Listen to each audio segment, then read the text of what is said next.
হাতের এত কষ্ট করে গড়া দোকানটা হঠাৎ আমাদের ভেঙে দিতে হচ্ছে। একটা জিনিস খেয়াল করবে, নিজের হাতের গড়া কিছু যখন ভেঙে ফেলতে হয় তখন না খুব কষ্ট লাগে, সেটা মানুষ হোক কিংবা কোনো জিনিস। চলো আজকে তোমাদের সাথে শেয়ার করে নি আমার জীবনের কিছু মুহূর্ত।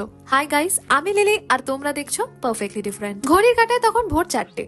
আমি, মা আর রুয়েল তিনজন বেরিয়ে পড়লাম দোকানটা দেখার উদ্দেশ্যে। শত শত শীতের শিশিরে ভেজা সকাল আর তার সাথে কিন্তু 1 কাপ চা, এই দিয়েই কিন্তু আমাদের সকালের শুরুটা হলো। তারপর দোকানে পৌঁছে যখন দোকানটার দিকে তাকিয়েছিলাম না, সত্যি মনটা খুব খারাপ লাগছিল, কারণ নিজে হাতে গড়ে তোলা দোকানটা আবার ভাঙতে হবে। আর ভাঙার কারণটা কি জানো? জায়গাটা আর একটু বাড়ানো হবে যাতে তোমরা বসতে পারো। তারপর চোখ গেল হাইওয়ের ওপর কিছু সুপার বাইকস এর দিকে, আর সেটা দেখেই খেয়াল এলো আজকে তো Sunday, we are also into bikes. But লাইফের চাপ এতটাই, এই সময়টা আমরা এখনো অব্দি বের করে উঠতে পারি না। আর যেহেতু ভোরবেলা বেরিয়েছি, মা বললো চ একটু দেখে আসি আমাদের বাড়ির কাজটা কত দূরে গেলো। গিয়ে দেখলাম বাপ রে, প্লাস্টার অব্দি হয়ে গেছে, মানে আর মাত্র কিছু মাস তারপরে আমরা চলে আসবো এই বাড়িতে। আর এই বাড়ির এই কাঁচা ইট গুলো দেখলেই না যেন মনে পড়ে সেই ছোটবেলাকার কথাগুলো। আর যখন প্রত্যেকটা ঘর আমি দেখি, প্রত্যেকটা জায়গায় আমি ঘুরি আর ভাবি যে ছোটবেলাটাই যেন কতটা ভালো ছিল, কোনো কিছু চাপ ছিল না, চিন্তা ছিল না। যাই হোক, সন্ধ্যেবেলা দোকানের জন্য কিছু দরকারি জিনিস কেনার উদ্দেশ্যে বেরালাম। তো যেহেতু শীতের সন্ধ্যে, কফিটা কিন্তু মিস করা যায় না, তাই মনে স্বাদে চলে গেলাম একটু কফি খেতে আর তার সাথে কিছু সন্ধ্যের টিফিন। দরকারি জিনিসগুলো নেওয়ার পর কিন্তু হঠাৎ খেলাঘরের দিকে চোখ গেল।